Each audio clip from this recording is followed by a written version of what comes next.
അപ്പോൾ ഈ ജനിച്ചു കഴിഞ്ഞ് ഉടനെ തന്നെ പ്രോബ്ലം വരാം, മൂത്രം പോകാതെ വരാം. ജനിച്ചു കഴിഞ്ഞാൽ തന്നെ യൂറിൻ പോകണം. അതാണ് first thing that has to be there. Private part organs എങ്ങനെയാണ് പ്രോപ്പറായിട്ട് ക്ലീൻ ചെയ്യേണ്ടത്? ആക്ച്വലി പ്ലെയിൻ വാട്ടർ മതി. ചില ആൾക്കാർ സോപ്പ് ഇടല്, ഇതിടല്, പല സാധനങ്ങളുണ്ട്. ആക്ച്വലി അതൊക്കെ ഇറിറ്റേറ്റ് ചെയ്യും. Infection is very common. ഫീമെയിൽസിനാണ് കുറച്ചുകൂടെ കൂടുതൽ. ഇന്നലെ വരെയും കുഴപ്പമില്ല, ഇന്ന് രാവിലെ യൂറിൻ പോയിട്ടില്ല. നമ്മുടെ ആൺകുട്ടികളെ ചെറുപ്പം തൊട്ടേ അതങ്ങനെ അധികം ട്രെയിൻ ചെയ്യിപ്പിക്കാറില്ല. ശരിക്കും ഒരു എഡ്യൂക്കേഷൻ വേണ്ട ഒരു ഏരിയ അല്ലേ? ആക്ച്വലി യെസ്, ഒരു സൈഡിലും രണ്ട് സൈഡിലും ചിലപ്പോൾ വരാം. നമ്മൾ കഴിക്കുന്ന കോഫി, ടീ, ഇതൊക്കെ ബ്ലാഡർ ഇറിറ്റൻസ് ആണ്. നമ്മൾ ഒരിക്കലും യൂറിനകത്ത് ബ്ലഡ് കാണാൻ പാടില്ല. ഫ്ലേവേർഡ് കോണ്ടം യൂസ് ചെയ്തിട്ട് വജൈനൽ ഇൻഫെക്ഷൻസ് കാര്യങ്ങളൊക്കെ ഉണ്ടാവുന്നതായിട്ട് കണ്ടിട്ടുണ്ടായിരുന്നു. Is it a good material? അത് ഇൻഫെക്ഷൻ ഉണ്ടാക്കാത്തതാണോ, വജൈനൽ ഇറിറ്റേഷൻ ഉണ്ടാക്കാത്തതാണോ, ലൂബ്രിക്കൻസ് കറക്റ്റ് ആയിട്ടുണ്ടോ? മെഡിക്കൽ പാനലിന്റെ ഇന്നത്തെ എപ്പിസോഡിൽ നമ്മുടെ കൂടെ ഉള്ളത് ലേക്ഷർ ഹോസ്പിറ്റലിലെ യൂറോളജിസ്റ്റ് ആയിട്ടുള്ള ഡോക്ടർ ഡാറ്റ്സൺ ജോർജ് സാറാണ്. Sir, welcome to the show. Thank you. Sir, നമുക്ക് യൂറിനറി റിലേറ്റഡ് ആയിട്ടുള്ള പ്രോബ്ലംസ് എല്ലാ ഏജ് കാറ്റഗറിയിലും ഉണ്ട്. പക്ഷെ കുട്ടികളുടേത് നോക്കുകയാണെന്നുണ്ടെങ്കിൽ കുട്ടികൾ സാധാരണയായിട്ട് കൂടുതൽ കണ്ടുവരുന്ന യൂറിനറി പ്രോബ്ലംസ് എന്തൊക്കെയാണ്? കുട്ടികൾ എന്ന് പറയുമ്പോൾ നമ്മൾ ഒരു കൊച്ച് ജനിച്ച് വരുന്ന സമയം തൊട്ട് ഒരു 15 ഇയേഴ്സ് ആവുന്ന വരെയുള്ള കാര്യമാണ്. അപ്പോൾ ഈ ജനിച്ച് കഴിഞ്ഞ് ഉടനെ തന്നെ പ്രോബ്ലം വരാം, മൂത്രം പോകാതെ വരാം. കുട്ടി ജനിച്ചു കഴിഞ്ഞാൽ തന്നെ യൂറിൻ പോകണം. അതാണ് first thing that has to be there. അപ്പോൾ അതില്ലാതെ വന്നു കഴിഞ്ഞാൽ ഈ കിഡ്നിയിൽ നിന്ന് വരുന്ന 2 കിഡ്നിയിൽ ജന്മന വരുന്ന ബ്ലോക്ക് വന്നു കഴിഞ്ഞാൽ പിന്നെ മൂത്രക്കുഴലിൽ ബ്ലോക്ക്, ഇവിടെ വന്നു കഴിഞ്ഞാൽ യൂറിൻ പോവില്ല. ഇതൊക്കെയാണ് ന്യൂ ബോൺ ബേബീസിൽ വരുന്ന ഏറ്റവും ഇമ്പോർട്ടൻ്റ് ആയിട്ടുള്ള കാര്യം. അത് ഇമ്മീഡിയറ്റ് ആയിട്ട് നമ്മൾ ഏതെങ്കിലും വഴിക്ക് അത് ക്ലിയർ ആക്കി കൊടുക്കുക എന്നുള്ളത്. പിന്നെ കുറച്ച് ആൺകുട്ടിയായാലും പെൺകുട്ടിയായാലും ഉള്ള പ്രോബ്ലംസ് വരുന്ന ജന്മന വരുന്ന കിഡ്നിക്കുള്ള ബ്ലോക്ക്, യൂറിനറി ഇൻഫെക്ഷൻസ്. ആണുങ്ങളിൽ ഏറ്റവും കോമൺ ആയിട്ട് കാണുന്നതാണ് ഈ സ്കിൻ ടൈറ്റ് ആവുക, അല്ലെങ്കിൽ ഈ ഫൈമോസിസ് എന്ന് പറഞ്ഞ. അപ്പോൾ ഈ അതൊരു വളരെ കോമൺ കാര്യമാണ്. യൂറിൻ തിരിച്ചു കയറി പോകുന്ന ഒരു റിഫ്ലക്സ് എന്ന് പറഞ്ഞ കാര്യം, റിക്കറൻറ്റ് ഇൻഫെക്ഷൻ ഫീമെയിൽസിലും ഒക്കെ ഉള്ളതാണ്. അപ്പോൾ ഈ ചെറിയ കാര്യമാണെങ്കിലും പല ആൾക്കാരും വീട്ടുകാരും ഒക്കെ കുട്ടികളാകുമ്പോൾ അവർ പറയുന്നത് ശരിയാണോ ഇല്ലയോ എന്ന് നോക്കാതെ നമ്മൾ ചിലപ്പോൾ അത് കാര്യമാക്കില്ല. അപ്പം ഇങ്ങനെയൊക്കെ പ്രശ്നങ്ങൾ കുട്ടികളിലുണ്ടെങ്കിൽ ഒന്ന് അസസ് ചെയ്ത് നോക്കുന്നത് നല്ലതായിരിക്കും. ഈ 5 വയസ്സിന് ശേഷമുള്ള കുട്ടികൾ ബെഡ് ബെറ്റിംഗ് ചെയ്യുന്നത് ഡോക്ടറെ കാണിക്കേണ്ട ഒരു പ്രോബ്ലം തന്നെയാണ്. അതെ, യൂഷ്വലി ആ സമയമാകുമ്പോഴത്തേക്കും ഇതെല്ലാം മാറും. അപ്പോൾ ഈ ബെഡ് വെറ്റിംഗ് എന്ന് പറഞ്ഞാൽ ഒന്ന് വളരെ ഡീപ്പ് സ്ലീപ്പായിട്ട് പോകുമ്പോൾ വല്ലപ്പോഴും ഒരിക്കൽ ബെഡ് വെറ്റിംഗ് ചെയ്തു എന്ന് വെച്ചിട്ട് അത് കുഴപ്പമില്ല. എവറി ഡേ വരുന്നതാണ് അതൊരു പ്രോബ്ലം. അപ്പോൾ അങ്ങനെ അത് എവറി ഡേ അത് പ്രശ്നം വരുന്നു, എങ്ങനെ ഉറങ്ങിക്കഴിഞ്ഞാലും ബെഡ് വെറ്റിംഗ് വരുന്നൊക്കെ ആണെങ്കിൽ യൂറോളജിസ്റ്റിനെ കാണണം. അത് നമ്മൾ ട്രെയിൻ ചെയ്ത് അത് കുറയ്ക്കാനുള്ള വഴികളുമുണ്ട്. പക്ഷേ ഇത് കണ്ടിന്യൂസ് ആണെങ്കിൽ നമ്മൾ കാണിക്കണം. വല്ലപ്പോഴും ഒരിക്കലൊക്കെ പോയി എന്ന് വെച്ചിട്ട് അത് ബെഡ് വെറ്റിംഗ് ഒരു പ്രോബ്ലം ആയിട്ട് കരുതരുത്. കുട്ടികളിൽ യൂറിനറി ട്രാക്ക് ഇൻഫെക്ഷൻസ് നോർമലി ഉണ്ടാവാനുള്ള റീസൺസ് എന്തൊക്കെയാണ്? അതെ, അത് വളരെ ഇമ്പോർട്ടൻ്റ് ആയിട്ടുള്ളൊരു കാര്യമാണ് പറഞ്ഞത്. ഞാൻ നേരത്തെ പറഞ്ഞായിരുന്നു, infection is very common in young children. ആണുങ്ങളിലും ഫീമെയിൽസിനാണ് കുറച്ചുകൂടെ കൂടുതൽ. അപ്പോൾ എന്താണെന്ന് വെച്ചാൽ ഒന്ന് ഹൈജീൻ. അപ്പോൾ ഹൈജീൻ പ്രോപ്പറായിട്ട് കുട്ടികളാകുമ്പോൾ അവിടെ ഒന്ന് ഈ പ്രൈവറ്റ് പാർട്സ് ക്ലീൻ ചെയ്യലൊക്കെ നമ്മൾ മാതാപിതാക്കൾ ചെയ്ത് കൊടുത്തില്ലെങ്കിൽ അവർ മിക്കവാറും അവിടെ ഒന്നും പ്രത്യേകിച്ചൊന്നും ചെയ്യില്ല. അപ്പോൾ ഹൈജീൻ ഇല്ലെങ്കിൽ അത് പ്രോബ്ലമാണ്. ഫീമെയിൽസിന് അവിടെ പ്രൈവറ്റ് പാർട്സ് ക്ലീൻ ചെയ്യുക എന്നൊരു കാര്യം. പിന്നെ ഈ മൂത്രസഞ്ചിയിൽ യൂറിൻ കെട്ടിക്കിടക്കുക, കംപ്ലീറ്റ് ആയിട്ട് മൂത്രം പോവാതിരിക്കുക. യൂറിൻ മൂത്രസഞ്ചിയിൽ നിന്ന് വൃക്കയിലേക്ക് തിരിച്ചു കയറുക, റിഫ്ലക്സ് എന്ന് പറഞ്ഞൊരു പ്രോബ്ലം. ഇതൊക്കെയാണ് അതിൻ്റെ പ്രശ്നങ്ങൾ വരാവുന്നത്.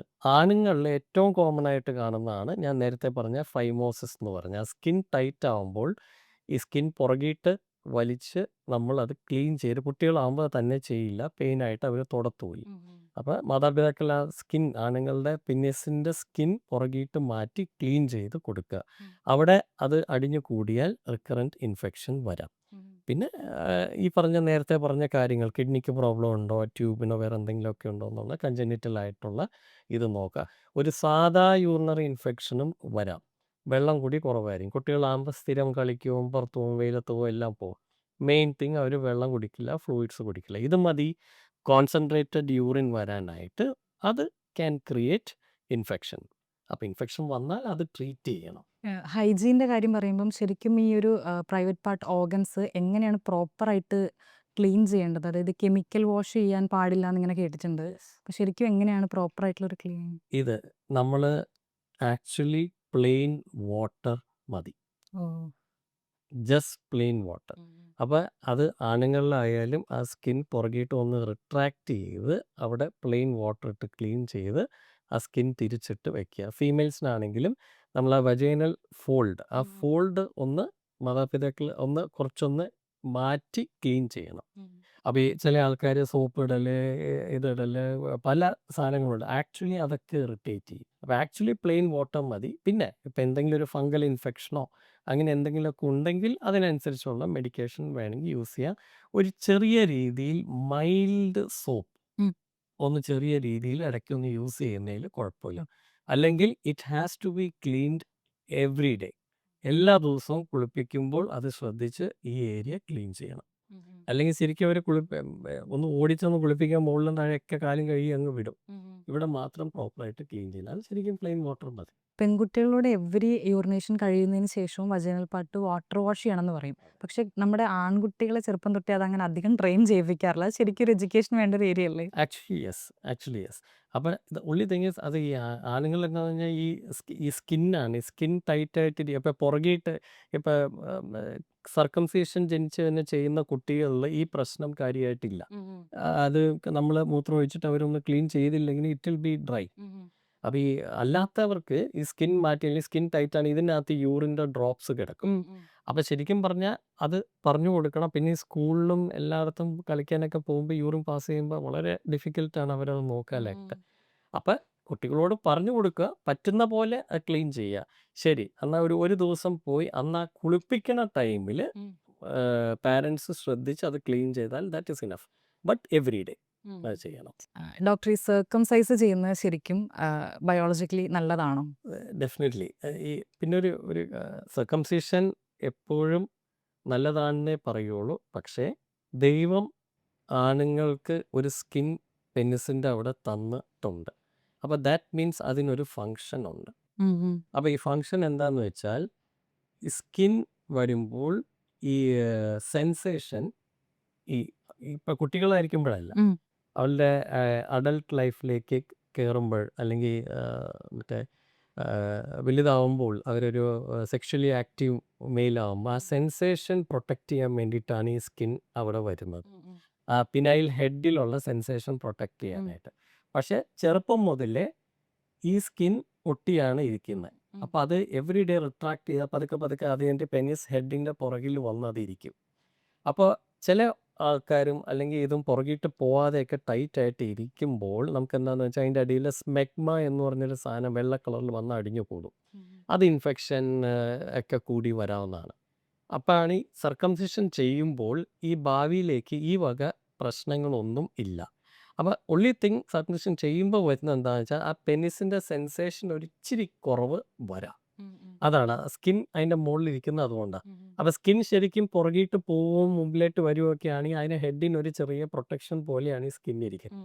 പക്ഷേ ചെയ്യുന്നത് നല്ലതാണ്. അപ്പോൾ ഈ ഒട്ടും ചെയ്യാതെ ഇൻഫെക്ഷനുമായി കെട്ടിക്കിടക്കുന്നതൊക്കെ അഡൽട്ട് ഭാവിയിലേക്കൊക്കെ വരുമ്പോൾ അവിടെ ക്യാൻസർ വരെ വരാവുന്നതാണ് ഈ അടിഞ്ഞുകൂടി കിടക്കുന്നുണ്ട്. അപ്പോൾ സർക്കംസിഷൻ ചെയ്യുന്നത് നല്ലതാണെന്ന് ചോദിച്ചാൽ ഡെഫിനറ്റ്ലി നല്ലതാണ്. എന്ന് വെച്ചിട്ട് അത് ചെയ്തുകൊണ്ട് സെക്ഷുവൽ പ്രശ്നങ്ങൾ കൂടുകയോ ഒന്നുമില്ല. പക്ഷേ അങ്ങനെയാണ് അത് ഉണ്ടായി വന്നേക്കണത്. അതിൻ്റെ ഫങ്ഷൻ ഇതാണ്. സെക്ഷുവൽ ആ ഒരു പ്ലഷർ അത് കുറച്ചുകൂടെ അവിടെ ആ സെൻസേഷൻ ചെറിയ രീതിയിൽ ബാലൻസ് ചെയ്യുന്നതാണ് ആ സ്കിൻ. ഡോക്ടർ, യൂറിനറി പ്രോബ്ലംസും കോൺസ്റ്റിപ്പേഷനും തമ്മിൽ എന്തെങ്കിലും ബന്ധമുണ്ടോ കുട്ടികളിൽ? ഡെഫിനറ്റ്ലി. അപ്പോൾ ഞങ്ങൾക്ക് ഇടയ്ക്ക് പേഷ്യൻസ് വരാറുണ്ട്, ഇന്നലെ വരെയും കുഴപ്പമില്ല, ഇന്ന് രാവിലെ യൂറിൻ പോയിട്ടില്ല. കോൺസ്റ്റിപ്പേഷൻ വരുമ്പോൾ ഒരു 2 ദിവസം മോഷൻ പോയില്ല എങ്കിൽ ഈ റെക്റ്റം അല്ലെങ്കിൽ താഴെ വന്ന് ഈ മോഷൻ അവിടെ ടൈറ്റായിട്ട് ഇരിക്കുമ്പോൾ ഇതിൻ്റെ തൊട്ട് മുകളിലാണ് ഈ മൂത്രസഞ്ചി ഇരിക്കുന്നത്. ഈ റെക്റ്റം എന്ന് പറഞ്ഞാൽ മലം പോകുന്ന വഴി, ആനൽ കനാൽ റെക്റ്റം.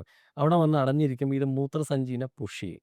ഈ മലം പുഷ് ചെയ്യുമ്പോൾ മൂത്രസഞ്ചി പിന്നെ ഒരു ബ്ലാഡർ, നെക്ക്, അങ്ങനെ ആ വഴിയാണ് യൂറിൻ പനി.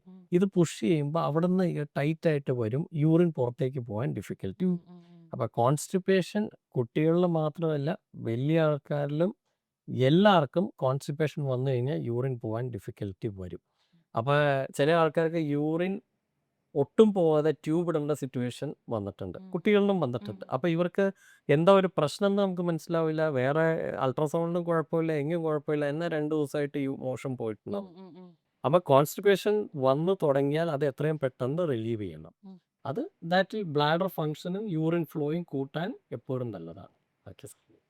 കുട്ടികളിൽ ഇങ്ങനെ സ്ട്രെസ്സും ആങ്സൈറ്റിയും ഒക്കെ കൂടുതലാവുമ്പോൾ അത് അവരുടെ യൂറിനേഷനെ എങ്ങനെയെങ്കിലും ബാധിക്കുമോ? പിന്നെ അതും അടുത്ത കാര്യമാണ്. ഈ കുട്ടികൾ സ്കൂളിൽ പോയിട്ട് അവർക്ക് ആ ബാത്റൂം ഇഷ്ടപ്പെട്ടില്ല, അല്ലെങ്കിൽ കൂടുതൽ പഠിക്കാനുണ്ട്. അപ്പോൾ ഇതിലൊക്കെ വരുന്ന കാര്യം എന്താണെന്ന് വെച്ചാൽ പല പ്രാവശ്യം മൂത്രം ഒഴിക്കുക എന്നൊരു കാര്യമാണ്. പാരൻസ് വരുന്നത് കൊച്ച് സ്കൂളിലായാലും എല്ലാ അരമണിക്കൂർ കൂടുമ്പോഴും ടീച്ചറിൻ്റെ ഓട് പറഞ്ഞിട്ട് അവർ ടോയ്ലറ്റിൽ പോവുക. അപ്പോൾ വീട്ടിൽ വന്നു കഴിയുമ്പോൾ വലിയ കുഴപ്പമില്ല. അപ്പം നമ്മൾ ഈ ചെയ്യേണ്ട പക്ഷേ എല്ലാ ടെസ്റ്റും ചെയ്യണം. യൂറിൻ ടെസ്റ്റ് ചെയ്യണം, അൾട്രാസൗണ്ട് ചെയ്യണം. വേറെ എന്തെങ്കിലും ഒരു കാരണം ഉണ്ടോ എന്ന് നോക്കുക. ഫ്രണ്ട്സുമായിട്ട് പ്രോബ്ലം ഉണ്ടോ, ടീച്ചറുമായിട്ട് പ്രോബ്ലം ഉണ്ടോ, സ്കൂളിൽ പ്രശ്നങ്ങളുണ്ടോ, എനി അതർ സിംറ്റംസ് അവരെ അഫക്റ്റ് ചെയ്യുന്ന എന്തെങ്കിലും കാരണങ്ങളുണ്ടോ എന്ന്. ഇത് മതി. എന്ന് വെച്ചാൽ ചെറിയൊരു പ്രശ്നം ഉണ്ടെങ്കിൽ അവർക്ക് അത് സ്ട്രെസ്സും ആങ്സൈറ്റിയും യൂറിനറി ഫ്രീക്വൻസി കൂട്ടാം. അത് നെർവ്സിനെ ഇറിറ്റേറ്റ് ചെയ്യും. പിന്നെയും പോകണം എന്നുള്ള തോന്നും. അന്നാ മൂത്രം ഒഴിക്കാൻ പോകുമ്പോൾ കുറച്ചേ പോവുള്ളൂ. പിന്നെയും തിരിച്ച് വരും. പിന്നെ അപ്പം യൂറിനറി ഇൻഫെക്ഷൻ ഇല്ല എന്ന് യൂറിനറി ഇൻഫെക്ഷൻ വരുമ്പോഴും ഇതുപോലെയൊക്കെ തന്നെ ഇരിക്കും. പക്ഷെ അതില്ലാന്ന് തീർപ്പ് വരുത്തി കഴിഞ്ഞാൽ പുറകിട്ടുള്ള ഈ കാര്യങ്ങളും നമ്മൾ തോന്നും. വീട്ടിൽ പ്രശ്നങ്ങളുണ്ടോ, എല്ലാ പ്രശ്നങ്ങളും മാനസികമായിട്ട് എന്തെങ്കിലും ഒരു പ്രശ്നം കുട്ടിക്കുണ്ടെങ്കിൽ അത് ഡെഫിനറ്റ്ലി യൂറിനറി പ്രോബ്ലമായിട്ട് ട്രാൻസ്ലേറ്റ് ചെയ്യുക. അത് കൂടുതലും വരുന്നത് പല പ്രാവശ്യം യൂറിൻ പോവുക. അതാണ് അതിൻ്റെ ആ symptom. Frequency, urinary frequency definitely related ആണ്. ഇപ്പം റീസെന്റ് ആയിട്ട് എല്ലാവരും ബബിൾ ബാത്ത്, സോപ്പ് ബാത്ത് അങ്ങനെയൊക്കെ എടുക്കുന്നുണ്ട്. ഇതൊക്കെ നമ്മുടെ എന്തെങ്കിലും യൂറിനറി ഇൻഫെക്ഷൻസിന് കാരണമാവോ? അത് അത് ഹൈജീനായിട്ട് ചെയ്യുന്ന സാധനങ്ങളാണെങ്കിൽ കുഴപ്പമില്ല. പക്ഷേ യൂഷ്വലി നമ്മുടെ ഈ പെനിസ് വഴി അല്ലെങ്കിൽ യൂറിനറി ട്രാക്ട് വഴി തിരിച്ചങ്ങോട്ട് കയറാൻ ഇറ്റ് ഈസ് വെരി ഡിഫിക്കൽട്ട്. അത് സ്പിങ്ക്റ്റർ വന്ന് തടയും. അപ്പം ഈ വെള്ളം പുറത്തുനിന്നുള്ള വെള്ളം ഒന്നും ഭാഗത്തേക്ക് കയറത്തില്ല.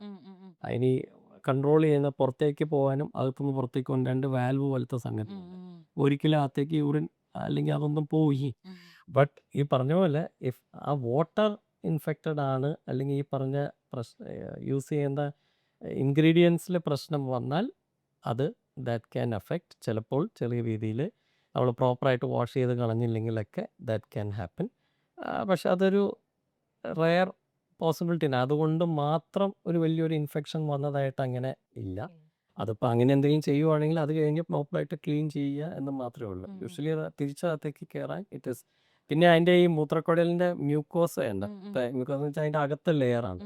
അവിടെ വല്ലതും ഒരു ഇപ്പം 2 പേര് അല്ലെങ്കിൽ വേറെ കുട്ടികൾ ഒക്കെ ഉണ്ടെങ്കിൽ ഒരു സൈഡിൽ നിന്ന് ചിലപ്പോൾ സ്പ്രെഡ് ചെയ്യാം. അതാണ് അതിനകത്തുള്ളത്. അപ്പോൾ ആ വാട്ടറുള്ള ഒരാൾക്ക് നല്ലൊരു ഇൻഫെക്ഷൻ ഉണ്ടെങ്കിൽ ഇച്ചിരി ഒന്ന് മൂത്രം ഒഴിച്ചാൽ മതി അതിനകത്ത്. ഒരു 2 തുള്ളി യൂറിൻ വേറെ ഒന്ന് വന്നാൽ മതി. That can spread. So that ഈ വാട്ടർ തീം പാർക്കിലൊക്കെ പോകുന്ന സമയത്ത് വളരെ ഇൻഫെക്ഷസ് ആയിട്ടുള്ള അല്ല, അത് വരാം. അത് ബിക്കോസ് എന്ന് വെച്ചാൽ ആ സമയത്ത് വളരെ ചെറിയ കുട്ടിയാണെങ്കിൽ ചിലപ്പോൾ അയപ്പത്തായിരിക്കും. അപ്പം ഇൻഫെക്ഷൻ ഉള്ളൊരു കുട്ടിയാണെങ്കിൽ ആ ജേംസ് അല്ലെങ്കിൽ ആ ബാക്ടീരിയ അതിനകത്ത് ഉണ്ടാവാം. അത് സ്പ്രെഡ് ചെയ്യാം. That can spread. എന്ന് വെച്ചാൽ ചിലപ്പോൾ അപ്പം തന്നെ ഒറ്റയടിക്ക് കയറുന്നില്ല. ആ സ്കിന്നേലോ അല്ലെങ്കിൽ അവിടെ എവിടെയെങ്കിലും ഒക്കെ ഇരിക്കാം. അപ്പം ഇത് കഴിയുമ്പോൾ ഇമ്മീഡിയറ്റ് ക്ലീൻ ചെയ്യുക എന്നുള്ളത് വളരെ ഇമ്പോർട്ടൻ്റ് ആണ്. That has to be cleaned. ഈ കുട്ടികളിൽ കിഡ്നി സ്റ്റോൺസ് ഒക്കെ കോമൺ ആയിട്ട് വരാറുണ്ടോ? കുട്ടികളിൽ കുറവാണ്, അത് റെയറാണ്. അപ്പോൾ ഈ കിഡ്നി സ്റ്റോൺസ് യൂഷ്വലി അഡൽട്ട്സ് അങ്ങോട്ട് വരുമ്പോഴാണ്. കുട്ടികളിൽ വന്നാൽ നമ്മളത് വളരെ വളരെ സ്ട്രിക്റ്റ് ആയിട്ട് ഇവാലുവേറ്റ് ചെയ്യണം. എന്ന് വെച്ചാൽ യൂഷ്വലി കിഡ്നി ഗ്രോ ചെയ്ത് വരുന്ന ഇതാണ്. അപ്പോൾ അതിൻ്റെ അകത്ത് എന്തെങ്കിലും ഒരു മെറ്റബോളിക് പ്രോബ്ലം എന്ന് വെച്ചാൽ നമ്മുടെ ബോഡിയിലെ ഈ calcium, uric acid, phosphate, oxalate ഇതിൻ്റെയൊക്കെ മെറ്റബോളിസത്തിന് എന്തെങ്കിലും പ്രശ്നമുണ്ടെങ്കിൽ മെറ്റബോളിസത്തിൻ്റെ ബോഡി അതെങ്ങനെ പുറത്തേക്ക് തള്ളിക്കളയുന്നു എന്നുള്ളത്. മെയിൻ ഈ കിഡ്നി സ്റ്റോൺ വരുന്നത് വൃക്ക വഴിയാണ് എല്ലാ ക്രിസ്റ്റൽസും പോകുന്നത്. അപ്പോൾ ഇതിൽ എന്തെങ്കിലും വേരിയേഷൻ ഉണ്ടെങ്കിലാണ് ഇത് കുട്ടികളിൽ വരാവുന്നത്. ഒരു സൈഡിലും 2 സൈഡിലും ചിലപ്പോൾ വരാം. ജന്മനാ ഉള്ള പ്രോബ്ലം പ്രൈമറി ഹൈപ്പർ ഓക്സിലൂറിയ, ഓക്സലേറ്റിൻ്റെ പ്രോബ്ലം, ലിവറിൻ്റെ ഓക്സലേറ്റ് പ്രോബ്ലംസ് അതിൻ്റെയൊക്കെ കൊണ്ട് വരാവുന്നതാണ്. പിന്നെ ഈ ജന്മന കിഡ്നിക്ക് തടസ്സമുള്ള കുട്ടികൾ. അപ്പോൾ ഈ കിഡ്നി ശരിക്കും പറഞ്ഞാൽ ഫ്രീ ആയിട്ട് യൂറിൻ അതിൽ നിന്ന് വരണം. അപ്പോൾ അതിനകത്ത് യൂറിൻ കെട്ടിക്കിടക്കുകയാണെങ്കിൽ അവിടെയൊക്കെ ക്രിസ്റ്റൽസ് അടിഞ്ഞുകൂടി ഇൻഫെക്ഷൻ വരാം. പിന്നെ ഒട്ടും വെള്ളം കുടിക്കാതെ ഈ പറഞ്ഞ പോലെ വന്നു കഴിഞ്ഞാൽ യൂറിൻ്റെ അകത്തോടെ ക്രിസ്റ്റൽസ് പോകാൻ യൂറിൻ തന്നെ വരണം. അപ്പം അങ്ങനെ വന്നാൽ വരാം. പക്ഷേ കുട്ടികളിൽ സ്റ്റോൺസ് റെയറാണ്. വന്നാൽ അതിന് യൂഷ്വലി വെള്ളം കുടിക്കാത്തതുകൊണ്ട് മാത്രമല്ല, വേറെ എന്തെങ്കിലും ബോഡിയിൽ ഒരു പ്രോബ്ലം കാണും. അത് പ്രോപ്പറായിട്ട് ഇവാലുവേറ്റ് ചെയ്ത് സ്കാനും ഒക്കെ എടുത്ത് വരാം. അത് സർജറി ആണോ മെഡിസിൻ ആണോ അതിൻ്റെ വേണ്ട ട്രീറ്റ്മെൻറ്റ് നമ്മൾ ചെയ്യാം. അപ്പോൾ അത് 1 വയസ്സ് 2 വയസ്സ് തൊട്ട് നമുക്ക് വരാവുന്നതാണ്. അപ്പോൾ അതൊക്കെ ട്രീറ്റ് ചെയ്യാനുള്ള വഴികളുണ്ട്. ഡോക്ടർ ഇനി അഡൽട്സിൻ്റെ കാര്യം നോക്കുകയാണെന്നുണ്ടെങ്കിൽ നല്ലൊരു ബ്ലാഡർ ലൈഫ് കിട്ടണമെങ്കിൽ എന്തൊക്കെ കാര്യങ്ങൾ ശ്രദ്ധിക്കണം? ഒന്ന് നേരത്തെ പറഞ്ഞ പോലെ bladder urinary tract hygiene is very important. അതാണ് ഫസ്റ്റ്. സെക്കൻഡ്, ഈ അഡൾട്ട്സിലേക്ക് വരുമ്പോൾ ഈ നമ്മൾ കഴിക്കുന്ന കോഫി, ടീ ഇതൊക്കെ ബ്ലാഡർ ഇറിറ്റൻസ് ആണ്. Smoking, um. Alcohol, overweight, all that will affect the bladder. പിന്നെ ഡയബറ്റിസ്, പ്രഷർ, ഇതൊക്കെ ബ്ലാഡറിനെ എഫക്റ്റ് ചെയ്യാം. നമ്മളിതൊക്കെ ബാക്കി എല്ലാ ഓർഗൻസും പറയും, മൂത്രസഞ്ചിനെ എഫക്റ്റ് ചെയ്യുന്ന കാര്യം ഡയബറ്റീസ് ആണ് ഏറ്റവും കോമൺ. അപ്പം ഞാൻ ഈ പറഞ്ഞ ഈവൻ സാധാ സോഡയില്ലേ, സോഡ ബ്ലാഡറിനെ ഇറിറ്റേറ്റ് ചെയ്യുക. ഓക്കെ. പിന്നെ സിട്രസ് ഫ്രൂട്ട്സ്, ഈ ഇപ്പോൾ ഒരു ലൈറ്റ് ജ്യൂസ്, ഓറഞ്ച്, അതൊക്കെ ഇതിനെ എഫക്റ്റ് ചെയ്യുക. എരിവുള്ള ഭക്ഷണം, ഇതൊക്കെ ബ്ലാഡറിനെ ഇറിറ്റേറ്റ് ചെയ്യുക. അപ്പം ഇതൊക്കെ പ്രശ്നങ്ങൾ നമ്മുടെ ഉള്ള വേറെ എന്തെങ്കിലും പ്രോബ്ലം ഉണ്ടെങ്കിൽ, ഒരു യൂറിനറി ഇൻഫെക്ഷൻ ഉണ്ടെങ്കിൽ, ചെറിയൊരു യൂറിനറി ഇൻഫെക്ഷൻ വന്നു ഈ പറഞ്ഞ എന്തെങ്കിലും കൂടെ അതിൻ്റെ കൂടെ ഉണ്ടെങ്കിൽ വല്ലാതെ ആ സിംറ്റംസ് പോകും. അപ്പം നമുക്ക് നല്ലൊരു healthy diet, reduction of weight, അപ്പോൾ ഇതൊക്കെ ഇത്രയും കാര്യങ്ങളൊക്കെ ഒന്ന് പ്രിവെൻറ്റ് ചെയ്ത് കുറച്ചുകൂടെ ഒരു പ്രശ്നമില്ലാത്ത ബ്ലാഡറിന് കുഴപ്പമില്ലാത്ത ഒരാൾക്ക് ഇതൊന്നും കഴിച്ചാൽ ഒരു കുഴപ്പമുണ്ടാവും. പക്ഷേ ഇൻഹെറൻ്റ് ആയിട്ട് എന്തെങ്കിലും മൂത്രസഞ്ചിയിൽ പ്രശ്നം ഉണ്ടെങ്കിൽ ഈ സാധനങ്ങളെല്ലാം വല്ലാതെ ബ്ലാഡർ ഇറിറ്റേറ്റ് ചെയ്യാം. ഇങ്ങനെ യൂറിനേറ്റ് ചെയ്യുന്ന സമയത്ത് ബ്ലഡിന്റെ സബ്സ്റ്റൻസ് കാണുകയാണെന്നുണ്ടെങ്കിൽ അത് എന്തിന്റെ ലക്ഷണമാണ്? നമ്മൾ ഒരിക്കലും യൂറിനകത്ത് ബ്ലഡ് കാണാൻ പാടില്ല. അപ്പം അത് ഒന്ന് ബ്ലഡ് ആണ് എന്ന് പറയാം. ചിലപ്പോൾ യൂറിൻ എടുക്കുമ്പോൾ അത് കോൺസെൻട്രേറ്റഡ് യൂറിൻ ആയിരിക്കാം, ഡാർക്കായിട്ടിരിക്കാം. അത് ബ്ലഡ് പോലെ തോന്നാം, പേഷ്യൻ്റ് ബ്ലഡാണെന്ന് പറയും. ചിലപ്പോൾ വെള്ളം കുടിക്കാതെ അത് ഡാർക്കായിട്ട് വരുന്നതായിരിക്കാം. അതൊന്നും കുഴപ്പമില്ല, വെള്ളം കുടിച്ചാൽ അത് ക്ലിയർ ആവും. ബ്ലഡ് കണ്ടാൽ 100% വൃക്ക, അതിൽ നിന്ന് വരുന്ന ട്യൂബ്, യൂറിറ്റർ, മൂത്രസഞ്ചി, മൂത്രക്കുഴൽ, പ്രോസ്റ്റേറ്റ്, ഇത്രയും കാര്യങ്ങൾ ഇതിലെവിടെയെങ്കിലും പ്രശ്നമുണ്ടോ എന്ന് നമുക്കറിയണം. ഒരു സാധാ യൂറിനറി ഇൻഫെക്ഷൻ മതി ബ്ലഡ് വരാനായിട്ട്. കിഡ്നി സ്റ്റോൺസ്, ട്യൂബിൽ സ്റ്റോൺ അല്ലെങ്കിൽ മൂത്രസഞ്ചിയിൽ സ്റ്റോൺസ് ബ്ലഡ് വരുത്താം. ക്യാൻസർ ഇപ്പോൾ വളരെ കോമൺ ആണ്. വൃക്കയിലെ ക്യാൻസർ, മൂത്രസഞ്ചിയിലെ ക്യാൻസർ, പ്രോസ്റ്റേറ്റിലെ ക്യാൻസർ. അപ്പം ഇത്രയും കാര്യങ്ങൾ ഒക്കെ വന്നാൽ, പിന്നെ വൃക്കയെന്നുള്ള എന്തെങ്കിലും ഈ പറഞ്ഞ പോലെ ഡിസീസസ്, ബാക്കി ഇപ്പോൾ ഒരു ട്യൂമർ അതിൻ്റെ മുകളിൽ വൃക്കയിലിരിക്കുക, പല കാരണങ്ങൾ. ഇപ്പോൾ ബ്ലഡ് നമ്മൾ യൂറിനിൽ കണ്ടാൽ അത് യൂറിൻ ടെസ്റ്റ് ചെയ്ത് അൾട്രാസൗണ്ട് ചെയ്ത് പറ്റുമെങ്കിൽ ഒരു CT സ്കാനും ചെയ്ത്, യൂഷ്വലി അൾട്രാസൗണ്ടിൽ അധികം പിക്കപ്പ് ചെയ്യില്ല. അപ്പോൾ CT സ്കാൻ തന്നെ ചെയ്താലേ ആ കംപ്ലീറ്റ് കറക്റ്റായിട്ട്. അപ്പോൾ ചിലപ്പോൾ ഒരു 5 മില്ലിമീറ്ററിൻ്റെ ഒരു ചെറിയ മൂത്രസഞ്ചിയിൽ ഒരു ഗ്രോത്ത് ആയിരിക്കും ഈ ബ്ലഡ് വരുന്നത്. അത് മറ്റേ സ്കാനിലൊക്കെ മിസ് ചെയ്ത് പോകും. അപ്പം ഇത് നോക്കി, അത് കുട്ടികളിലായാലും മുതിർന്നവരായിരിക്കും, ബ്ലഡ് കണ്ടാൽ നമ്മൾ ടെസ്റ്റ് ചെയ്തിരിക്കണം. അതില്ല, ഒരു പ്രശ്നമില്ല എന്ന് കൺഫേം ചെയ്യുക. അല്ലെങ്കിൽ എല്ലാവരും വെള്ളം കുടിച്ചുകൊണ്ടിരിക്കും. ആദ്യം ഒരു ബ്ലഡ് കാണും, ഇച്ചിരി നന്നായിട്ട് വെള്ളം കുടിച്ചു കഴിഞ്ഞാൽ നാളെ രാവിലെ ബ്ലഡ് ഉണ്ടാവില്ല. അകത്തൊരു ചെറിയ ട്യൂമറോ ഒരു സ്റ്റോണോ ഇരിപ്പുണ്ടെങ്കിൽ മിസ് ചെയ്യും. അടുത്ത പ്രാവശ്യം 3 മാസം കഴിഞ്ഞിട്ടാണ് ഇത് ബ്ലഡ് വരുന്നതെങ്കിൽ ഇതിൻ്റെ ഇടയിൽ ആ ഉള്ള സാധനം വലുതായിരിക്കാം. It should be check. ഒരു ഹെൽത്തി ആയിട്ടുള്ള ഒരാളുടെ യൂറിന്റെ കളർ എന്തായിരിക്കും? ഒരു ഹെൽത്തി ആയിട്ടുള്ള ആൾ, അത് ആ പുള്ളി നന്നായിട്ട് വെള്ളം കുടിക്കുന്നുണ്ടോ എന്നുള്ളൊരു പ്രോബ്ലം ഉണ്ട് അവിടെ, കേട്ടോ. അപ്പം നോർമൽ ഒരാളുടെ ഒരു ലൈറ്റ് യെല്ലോ എന്ന് വെച്ചാൽ നല്ല ക്ലിയർ ആയിട്ട് യൂറിൻ വന്നാൽ ദാറ്റ് ഈസ് അബ്സല്യൂട്ട്ലി ഗുഡ്. അപ്പം നന്നായിട്ട് ഹൈഡ്രേറ്റഡ് ആണെന്നുണ്ട്. അപ്പോൾ ഒരു വെരി മിനിമൽ ഒരു യെല്ലോയിഷ് ടിഞ്ചോടെ പോവുക എന്ന് മാത്രമേ ഉള്ളൂ. ഇഫ് ഇറ്റ് ഈസ് ക്ലിയർ, ഇത് കൂടുന്നതനുസരിച്ചിട്ട് നമ്മൾ we have to check concentrated ആണോ, മരുന്നുകൾ കൊണ്ട് വരാം, ലിവറിൻ്റെ പ്രശ്നം കൊണ്ട് വരാം. അപ്പോൾ ലൈറ്റ് കളർ, നല്ല clear urine and a very minimal yellowish colour, that is enough. Doctor, ഒരാളുടെ സെക്ഷുവൽ ഹെൽത്തും യൂറോളജിക്കൽ ഹെൽത്തും തമ്മിൽ എങ്ങനെയാണ് കണക്റ്റഡ് ആയിരിക്കുന്നത്? സെക്ഷുവൽ ഈ പറഞ്ഞ പോലെ അപ്പോൾ അത് 2 പാർട്ട്നേഴ്സ് അതിനകത്ത് വരുന്നുണ്ട്. അപ്പോൾ ഞാൻ നേരത്തെ പറഞ്ഞ പോലെ സെക്ഷുവലി ട്രാൻസ്മിറ്റഡ് ഡിസീസസ് വരാം. അപ്പോൾ ഈ പറഞ്ഞ പോലെ ഹൈജീൻ അതിനകത്ത് വീണ്ടും വരുന്നു. സെക്ഷുവൽ ഇൻ്റർകോഴ്സ് കഴിഞ്ഞിട്ട് അത് cleaning has to be very അത് ഫീമെയിൽസിനാണെങ്കിലും ആണുങ്ങൾക്കാണെങ്കിലും. പിന്നെയുള്ളത് ഈ ചില ആൾക്കാർക്ക് ഇപ്പം ഒരു പാർട്ട്ണറിന് ചിലപ്പോൾ യൂറിനറി ഇൻഫെക്ഷൻ വരാവുന്നതാണ്. അപ്പോൾ അത് ട്രാൻസ്മിറ്റ് ചെയ്യാം. അത് അങ്ങോട്ടും ഇങ്ങോട്ടും ട്രാൻസ്മിറ്റഡ് വരാം. വജൈനൽ ഇൻഫെക്ഷൻ ഉണ്ടെങ്കിൽ അത് ഇങ്ങോട്ട് ട്രാൻസ്മിറ്റ് ആവുന്നതാണ്. അപ്പോൾ അതൊക്കെയാണ്. പിന്നെ സെക്ഷലി ട്രാൻസ്മിറ്റ് ഡിസീസ് വേറെ കാര്യമാണ്. അപ്പോൾ യൂറോളജിക്കൽ ഹെൽത്ത് വഴി വരാവുന്നതാണ് ഈ യൂറിനറി ഡിസീസസ്. ചില ഇൻഫെക്ഷനാണ് മെയിനായിട്ട് ട്രാൻസ്മിറ്റ് ചെയ്യാവുന്നത്. അത് hygiene has to be properly maintained. അപ്പോൾ അതെല്ലാം ഒന്ന് നോക്കിയിട്ട് ഇത് ചെയ്യാം. എന്തെങ്കിലും ഇപ്പോൾ ഒരാൾക്കൊരു പ്രോബ്ലം ഉണ്ടെങ്കിൽ പാർട്ട്ണറെയും ചെക്ക് ചെയ്ത് നോക്കുക. രണ്ടുപേർക്കും പ്രശ്നമുണ്ടോ എന്ന് നോക്കിയിട്ട് അത് ക്ലിയർ ചെയ്യുക. കഴിഞ്ഞ ദിവസം ഒരു ആർട്ടിക്കിൾ ഇങ്ങനെ വായിച്ച സമയത്ത് ഈ യങ്സ്റ്റേഴ്സ് കൂടുതലായിട്ട് ഈ ഫ്ലേവേർഡ് കോണ്ടം യൂസ് ചെയ്തിട്ട് വജൈനൽ ഇൻഫെക്ഷൻസ് കാര്യങ്ങളൊക്കെ ഉണ്ടാവുന്നതായിട്ട് കണ്ടിട്ടുണ്ടായിരുന്നു. അപ്പോൾ അതുകൊണ്ടുള്ള ബുദ്ധിമുട്ട് എന്തായിരിക്കും? ഇത് എല്ലാവർക്കും അലർജിക്ക് ആവാൻ ചാൻസ് ഉണ്ടോ? അത് എഗെയിൻ ആ മെറ്റീരിയലാണ് പ്രശ്നം. ആ മെറ്റീരിയൽ അപ്പോൾ അത് യൂറിനറി ഇപ്പോൾ ഈ കോണ്ടം യൂസ് ചെയ്യുമ്പോൾ പെന്നീസ് കംപ്ലീറ്റ്ലി കവേർഡ് ആകും. അപ്പോൾ യൂറിൻ്റെ പെന്നീസിനകത്തുനിന്നായിരിക്കില്ല ഇൻഫെക്ഷൻ. അപ്പോൾ ഈ സംഗതി സ്റ്റെറിലൈസ്ഡ് ആണോ, is it a good material, അത് ഇൻഫെക്ഷൻ ഉണ്ടാക്കാത്തതാണോ, വജൈനൽ ഇറിറ്റേഷൻ ഉണ്ടാക്കാത്തതാണോ, ലൂബ്രിക്കൻസ് കറക്റ്റായിട്ടുണ്ടോ, ഇതൊക്കെയാണ് അതിനകത്തുള്ളത്. അപ്പോൾ ഇവർ ഈ മാനുഫാക്ചർ ചെയ്യാൻ യൂസ് ചെയ്യുന്ന മെറ്റീരിയൽസ് ഈസ് ഇറ്റ് പ്രോപ്പർ എന്നുള്ളത്. പിന്നെ ഫീമെയിൽ പാർട്ട്ണറിൻ്റെ സൈഡിൽ നിന്ന് വജൈനൽ എന്തെങ്കിലും ഓൾറെഡി എക്സിസ്റ്റിംഗ് ഇൻഫെക്ഷൻ ഉണ്ടോ എന്നുള്ളതും മാത്രമാണ് അതിനകത്തുള്ളത്. അപ്പോൾ ഒരു പെന്നിസ് ഫുള്ളായിട്ട് കോണ്ടം കവർ ചെയ്ത് കഴിഞ്ഞാൽ അതിൽ കോണ്ടം ക്യാൻ ബ്രേക്ക്. ഓക്കെ. അപ്പോൾ അടുത്ത കാര്യം, അപ്പോൾ ഈ അതിൻ്റെ ടെൻസൈൽ സ്ട്രെങ്ത്തും അതിൻ്റെ പ്രോപ്പർട്ടി കറക്റ്റ് അല്ലെങ്കിൽ അത് അറിയില്ല. കോണ്ടം ഒരു സ്ഥലത്ത് ഒരു ചെറിയ ഓപ്പണിംഗ് വന്നാൽ മതി, that can create A problem. അപ്പോൾ അത് ഈ സംഗതി നല്ല സാധനമാണോ ഇല്ലയോ എന്നുള്ളത് അത് company should make sure that it is perfect. അല്ലാതെ പുറത്തുനിന്ന് ഒരു ഇൻഫെക്ഷൻ വരാനായിട്ട് ഇപ്പോൾ ഇടയ്ക്ക് ഈ മെയിൻലി ആ ഫ്ലൂയിഡിൽ നിന്നാണ് ആ ഇൻഫെക്ഷൻ വരുന്നത്. എന്നാലും ഈ ഫ്ലേവേർഡ് കോണ്ടംസ് ഉദ്ദേശിക്കുന്നതിന് ഓറൽ സെക്സിന് വേണ്ടിയിട്ടുള്ളതാണല്ലോ. അപ്പം നമ്മൾ ഈ പെനട്രേറ്റീവ് സെക്സിൻ്റെ സമയത്ത് എങ്ങനെയാണ് ഒരു കോണ്ടം ചൂസ് ചെയ്യേണ്ടത്? അല്ല, അത് അത് പല ടൈപ്പ് ഉണ്ട്. ദ ഓൺലി തിങ് ഈസ് ഏറ്റവും പ്ലഷർ നോക്കുക, നല്ല കമ്പനി ആയിരിക്കണം. അതാണ് ഇപ്പോൾ ഈ ഏറ്റവും വില കുറേ കാര്യങ്ങൾ കിട്ടും.